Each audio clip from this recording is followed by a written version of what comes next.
Buenos días, Dios le bendiga. Le habla su amigo y hermano Saúl Rivera, siervo y amigo de Jesucristo. Aquí bajo un silbo apacible, en la mañana del sábado 13 de diciembre del 2025, del 2025. Y como parte de todas estas reflexiones que he estado grabando para ustedes, el cual yo me he gozado grandemente en cada uno de estos días. Hoy, en los días de Adviento, el día número 13, nos toca la porción de la Escritura que continuamos en Lucas capítulo 2, verso, en este caso del 8 al 14. Gloria a Dios en las alturas y en la tierra paz, buena voluntad para con los hombres. Voy a repetir eso. Gloria a Dios en las alturas y en la tierra paz, buena voluntad para con los hombres.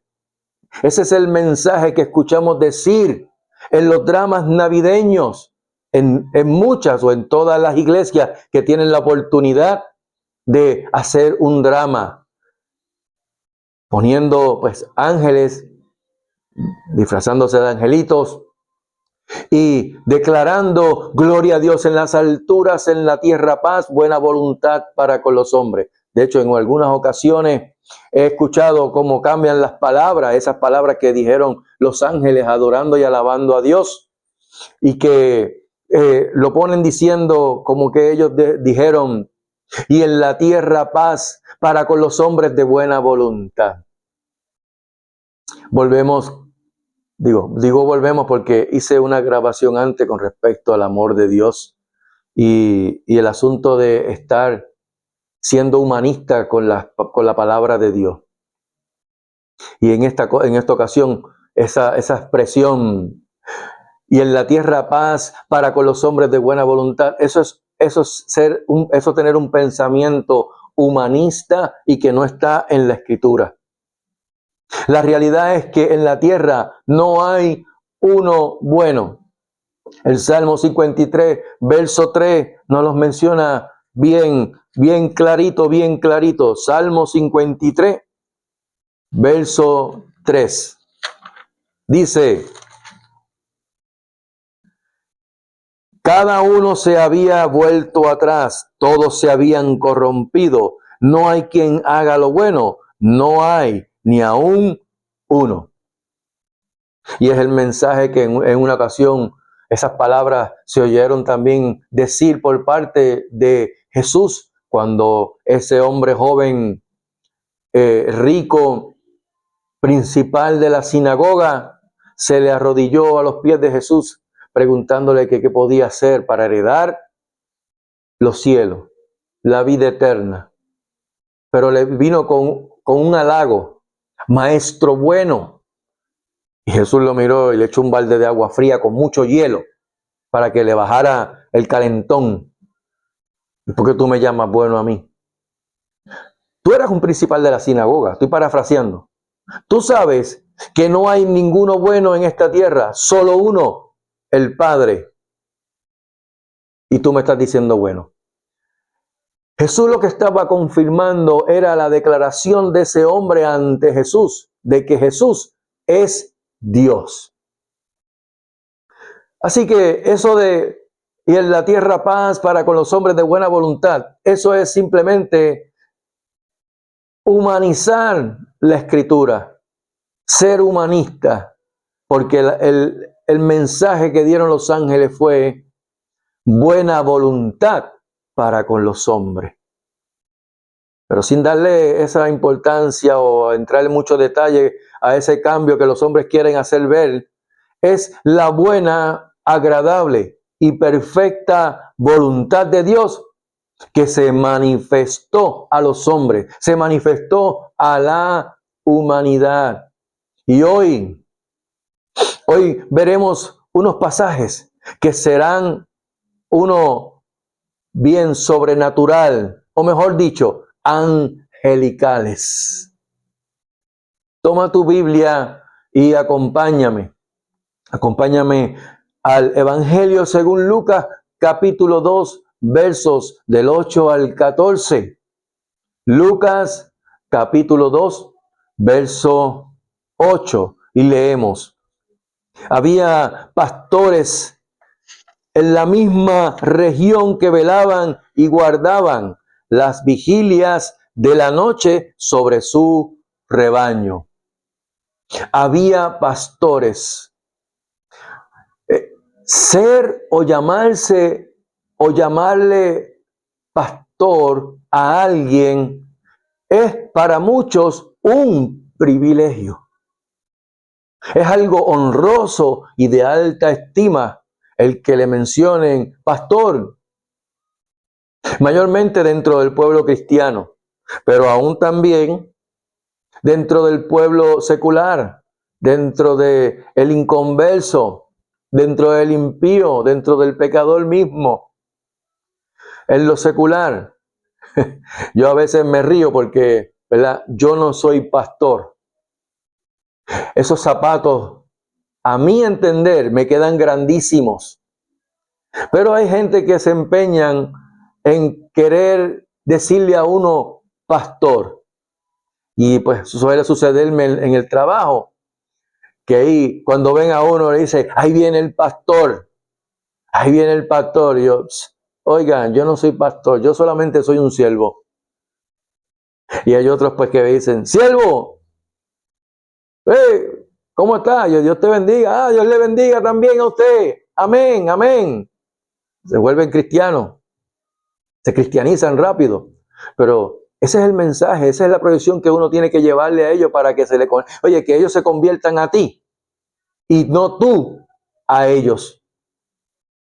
Así que es honroso que es ser llamado pastor, que lo llamen pastor en este momento, en estos tiempos, aunque lamentablemente tengo que decirlo, pero en los últimos años, específicamente luego de la pandemia, se ha proliferado una violencia extrema contra los pastores y sus familias en todo el mundo. Nada más busque noticias, no noticias internacionales y seculares, porque esas no van a decir nada. Pero puede buscarlo como, por ejemplo, noticias como dentro de lo que es la plataforma de Biblia Todo, o esta fundación o esta organización que se llama Open Doors, Puertas Abiertas, donde ellos exponen la persecución que hay entre la gente hacia los cristianos y específicamente los pastores y sus familias. Pero en el caso de la Escritura, mencionar Belén, que lo hemos mencionado anteriormente. De hecho, estos videos que estoy haciendo, que son 24 videos, es un viaje hacia Belén a través de la Escritura. Y mencionar Belén y mencionar pastores tienen la misma clasificación, tienen ese mismo contexto de significado. ¿Por qué? Porque tienen esa clasificación como insignificantes en la Escritura. Los pastores en estos casos que se menciona en la Escritura y en muchos otros más, pastores de ovejas, era una profesión o era un oficio para nada acogido por las personas. Era un trabajo casi a tiempo completo y un trabajo extremadamente sucio y peligroso a la vez. La paga, el salario era un salario menudo, era bien bajo el salario. Miremos el caso de David. El caso de David, antes de ser el rey de Israel, antes de ser ungido, él era pastor de ovejas. El Salmo 23 lo escribió el mismo salmista David. Jehová es mi pastor, nada me faltará. ¿Quién mejor que él para saber que Jehová es nuestro pastor? De hecho, David era menospreciado por su familia. Y eso pues lo vemos cuando hacen el relato con respecto a Samuel, en una de las cartas o los libros de Samuel.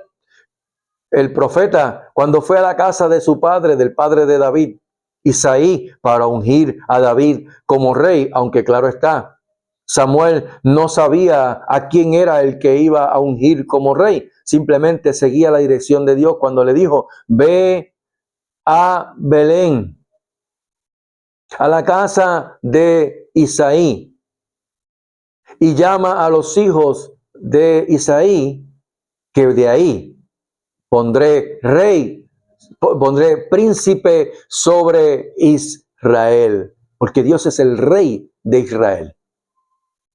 Así que Samuel va allí, pide a sus hijos que vengan donde él para santificarlos al padre y a los hijos. Pero Isaí no llamó a David, no lo trajo, lo dejó en el campo con las ovejas,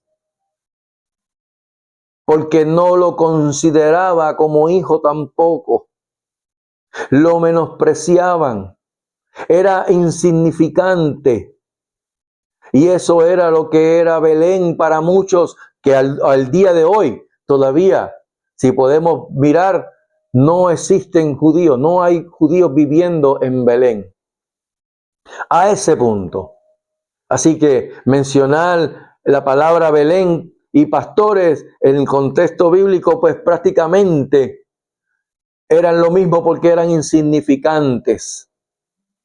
Eso es por dar un ejemplo de lo que implica el oficio de ser pastor de un rebaño.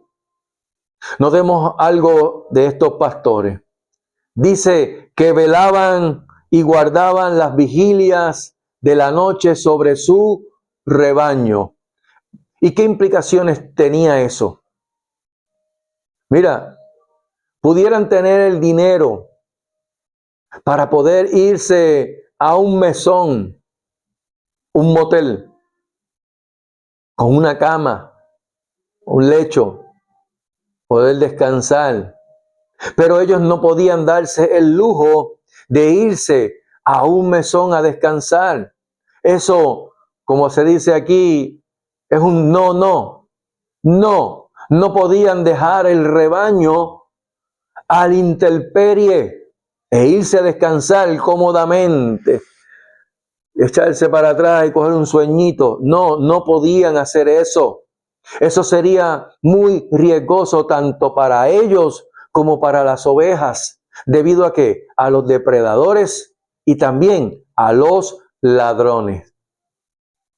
Pastores. Ahora te hablo a ti, pastor de iglesia. Pastores están velando y guardando vigilia por sus ovejas, por su rebaño, o lo toman como algo casual. Tal vez dirán, tú sabes, estamos en el siglo XXI, hombre. ¿Qué te pasa? Despierta a la realidad de hoy en el siglo XXI. Bueno, espero que esa no sea tu respuesta, pastor o pastora. Es interesante ver que se hace mención de la palabra de la noche.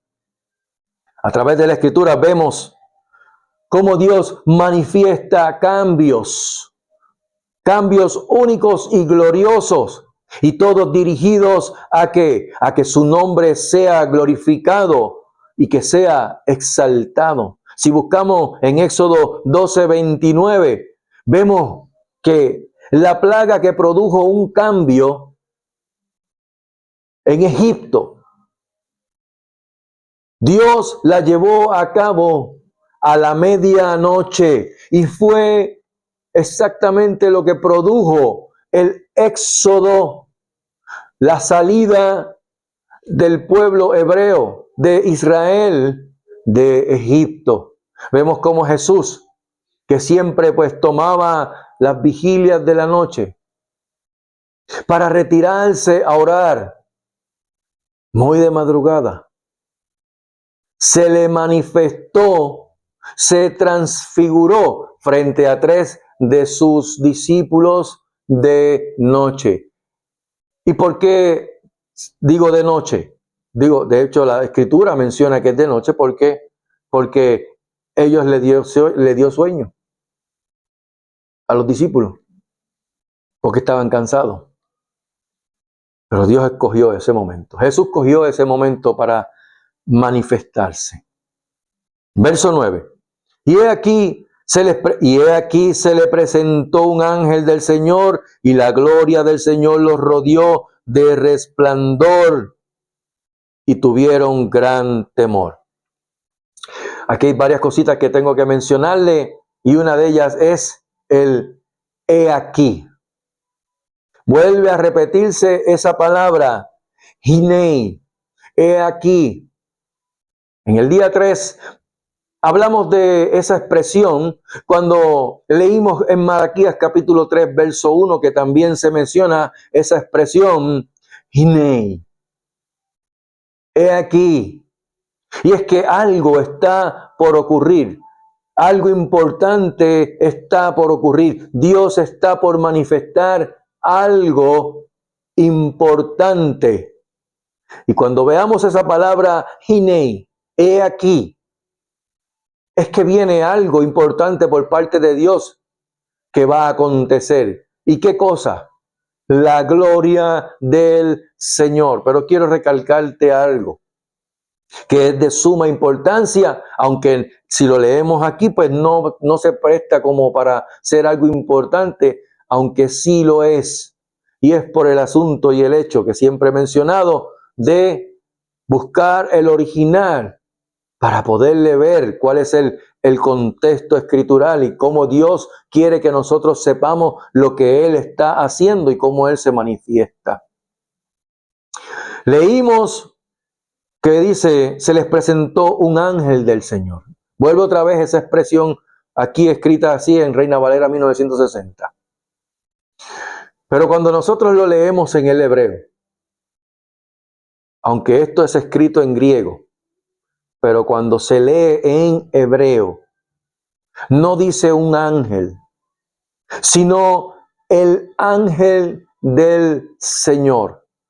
¿Y por qué es importante o sumamente importante esto? Porque cuando vemos en la Escritura mencionarse, en toda la Escritura, mencionarse la palabra el ángel del Señor, lo dice dentro del contexto de salvación, de redención, de liberación. Y cuando continuamos leyendo ese verso 9, vemos algo interesantísimo por demás. La gloria del Señor los rodeó de resplandor y tuvieron gran temor. Cuando Moisés le pidió a Dios que le permitiera ver su rostro, que le permitiera ver su gloria, Dios no lo permitió por su santidad, porque el solo hecho, iglesia, amigo y amiga, el solo hecho de que la bondad de Dios, su gloria, se manifieste en un ser humano, quedaría muerto por su pecado. Solo a través de Jesucristo, el Hijo de Dios, el Emmanuel, es que nosotros podemos recibir su bondad, su gracia, su gloria y no caer muertos. Y tal vez dirán, bueno, los pastores no cayeron muertos. Aguántense un segundo porque ahora vamos a eso. Estos pastores, en ellos hubo una manifestación de liberación, de salvación, que al experimentar y ser rodeados de la gloria del Señor, les mostró su condición como pecadores. Mira todo lo que estos versos simples nos presentan a nosotros. Tuvieron gran temor. Por eso es que tuvieron ese temor grande. Pero aquí el énfasis de que tuvieron gran temor no es simplemente de que tuvieron miedo y ya. No, es que cuando sintieron el resplandor, o más bien, ese resplandor de la gloria de Dios les hizo sentir gran temor por la gloria de Dios. Voy a repetir eso.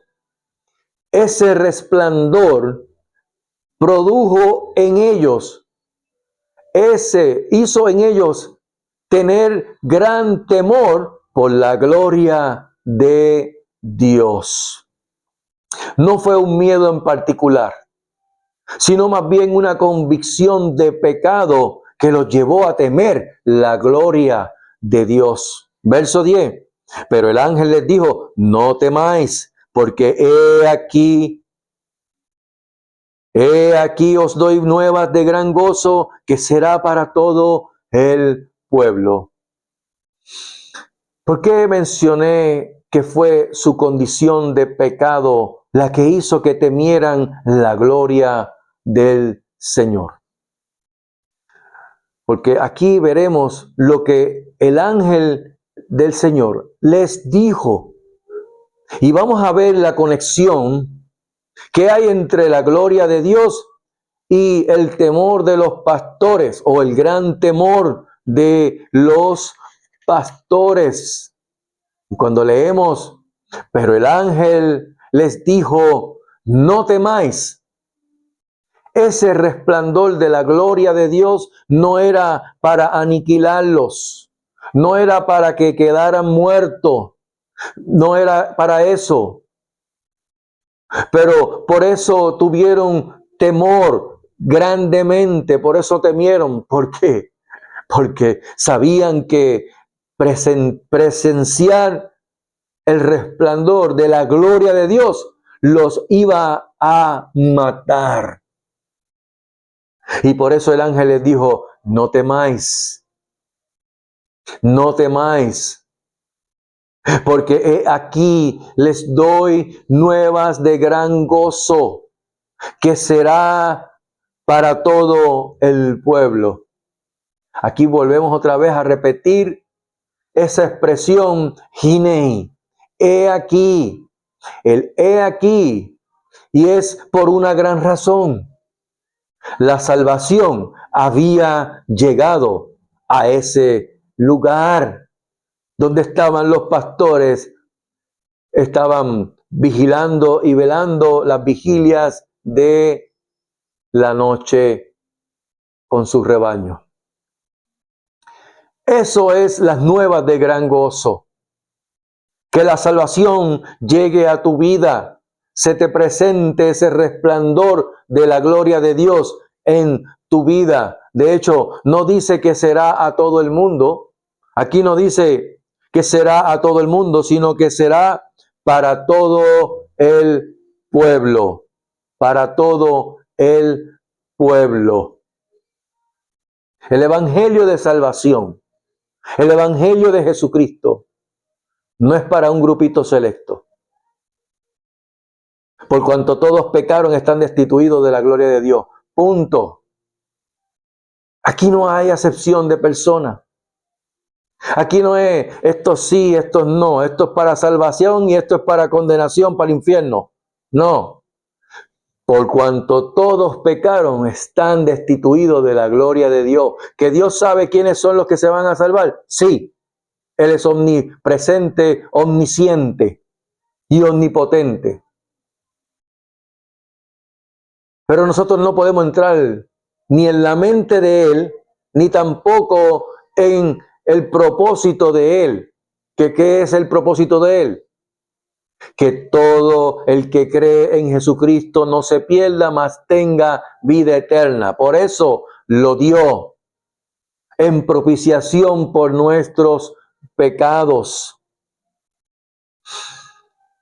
Así que, y por eso es que Jesús le dijo a Nicodemo ese verso famosísimo de Juan 3:16, porque de tal manera amó Dios al mundo que dio a su Hijo unigénito para que todo aquel que en él cree no se pierda, mas tenga vida eterna. El que lo reciban o no lo reciban, eso es otra cosa. Pero eso, o por eso más bien, por eso Jesús no terminó su palabra ante Nicodemo en Juan 3:16, sino que la continuó. Y tenemos que leer los versos del 17 hasta el 21 para que podamos ver cuál es la condenación. Jesucristo es el único Salvador. Verso 11. Que os ha nacido hoy en la ciudad de David un Salvador que es Cristo, el Señor. Y quiero que reconozcan algo. Quiero que sepan algo. Quiero que se den cuenta de algo. El mundo no tiene problema si tú dices que Jesucristo es tu Salvador. Fine. Lo van a tomar como que, bueno, esa es tu verdad. Para ti es Jesucristo. Para otro puede ser Mahoma. Para otro puede ser Buda. Para otro puede ser Hare Krishna. O miles de nombres más con las miles de religiones que existen. Pero eso sí se los voy a asegurar. Les aseguro que en el momento de que usted y yo digamos que Jesucristo es el único Salvador, y yo estoy listo para eso. En el momento que tú digas eso, que digamos eso, les aseguro que vamos a padecer persecución, rechazo, odio y puede ser que hasta la muerte. Pero para mí el vivir es Cristo y el morir es ganancia. Y no lo digo como un cliché. Lo digo con la convicción profunda que está en mi corazón de que Jesucristo es mi Señor. Aleluya. Y esa última palabra en este verso es la que dicta la pauta. Porque Jesucristo es el Señor. En el hebreo vemos que el término Señor está expresado bajo el nombre Jehová Dios o Jehová. Jesucristo es Jehová. Es el Señor Dios. Él es el Salvador. Él, Jesucristo, es divino. Vino a este mundo a través de un nacimiento virginal. Lo hemos mencionado en los videos anteriores. Que es Dios. Entonces, por más que hayas hecho o dicho esa oración de confesión de fe, si tú niegas que Jesucristo vino de un nacimiento virginal, si rechazas eso, tengo que decirte que no eres salvo. Que tiene que haber un nacimiento en ti. Porque el nacimiento virginal lo que proclama es la divinidad de Jesucristo como Dios. Si ustedes quieren, léanse Juan 1, del 1 al 14. Y pidan al Espíritu Santo que les muestre y les revele lo que están leyendo en Juan 1, del 1 al 14. Porque se darán cuenta que los que le reciben, como se menciona y se identifica en los versos del 1 al 4, como Dios, los que reciben a Jesucristo como Dios encarnado, esos son salvos, esos son hechos hijos de Dios. Verso 12. Esto os servirá de señal. Hallaréis al niño envuelto en pañales, acostado en un pesebre. Esa es la señal de lo que Miriam, María en español, hizo cuando dio a luz en el verso primero, ¿verdad? En los primeros versos. En el verso 7 que dice, y dio a luz a su hijo primogénito y lo envolvió en pañales y lo acostó en un pesebre. Y eso lo mencionamos en el día de ayer, pero queda como testimonio de la humildad del Mesías. Mateo 11:29, Jesús mismo dijo, llevad mi yugo sobre vosotros y aprended de mí, que soy manso y humilde de corazón. Verso 13. Y repentinamente apareció con el ángel una multitud de las huestes celestiales que alababan a Dios y decían, gloria a Dios en las alturas y en la tierra paz, buena voluntad para con los hombres. Y aquí vemos la confirmación celestial de la proclamación del ángel del Señor a través de una multitud de huestes celestiales que alababan a Dios y decían, verso 14, gloria a Dios en las alturas y en la tierra paz, buena voluntad para con los hombres. Aleluya. Y como mencioné al principio de esta grabación, en la tierra no hay ni uno bueno. Salmo 53, verso 3. Y el apóstol Saúl, Pablo, nos lo revela y nos hace entender que la transformación de nuestras vidas es para comprobar. Y podemos leerlo en Romanos capítulo 12, verso 2, cuando dice, así no os conforméis a este siglo, sino transformaos por medio de la renovación de vuestro entendimiento, para que comprobéis cuál sea la buena voluntad de Dios, agradable y perfecta.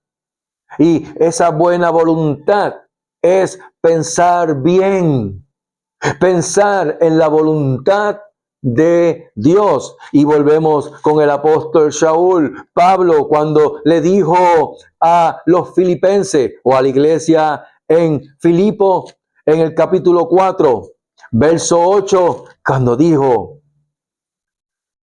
por lo demás, hermanos, todo lo que es verdadero, todo lo honesto, todo lo justo, todo lo puro, todo lo amable, todo lo que es de buen nombre, si hay virtud alguna, si algo digno de alabanza, en esto pensad. Por eso podemos decir nuevamente, gloria a Dios en las alturas y en la tierra paz, buena voluntad para con los hombres. Que Jehová les bendiga y les guarde. Que Jehová haga resplandecer su rostro sobre ustedes y tenga de ustedes misericordia. Que Jehová alce sobre ustedes su rostro y ponga en ustedes shalom, paz.